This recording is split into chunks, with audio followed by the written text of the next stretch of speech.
Bakit sa dami ng bukan ikaw ang naging alamat? Parang may dugtong sa dibdib na hindi ko mapilit.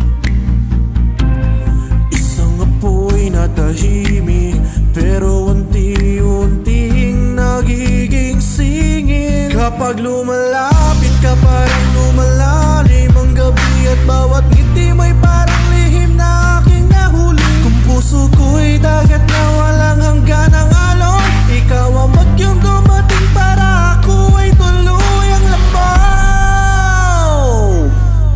Sabi nila, ang pag-ibig ay dapat marahan. Pero bakit sa'yo parang bagyong walang tahanan? Kung lalamunin kita, hindi ito galit o saya, hindi pag-ibig na sobra na, hindi na kayang itago pa.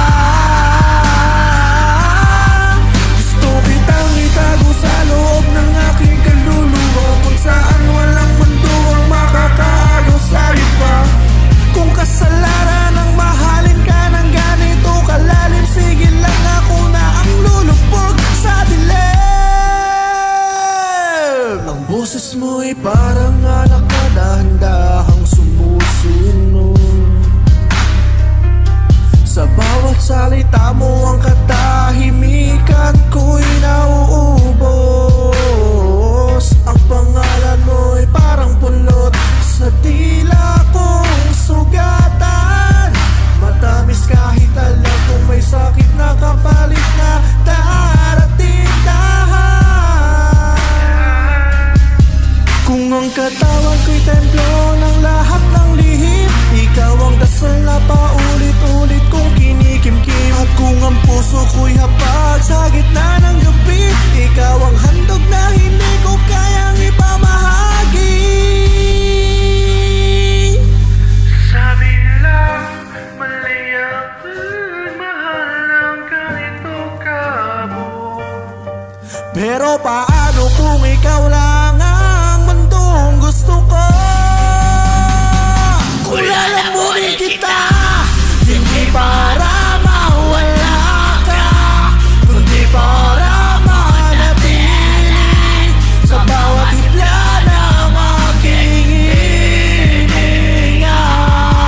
Ang tibok mo'y magiging awit ng aking dugo, isang himig na hindi na kailanman maglalaho. Kung ang pag-ibig ay gutom na walang wakas, hayaan mo ikaw ang aking huling lunas. Kung bukas ay mawalang langit at lupa, kung ang mga bituin mapagod na sa pag-ilaw nila, may isang bagay pa rin hindi maglalaho. Ikaw sa loob ko at ako sa loob mo.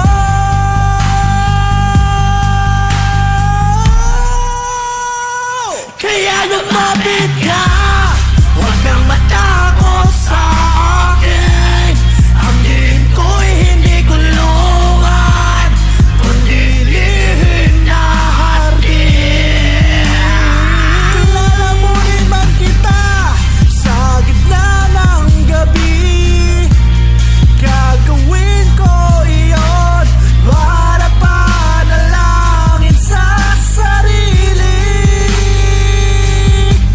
Pagkatapos sa lahat ng ilaw sa mundo, may matitira pa ring tibok ikaw sa puso ko.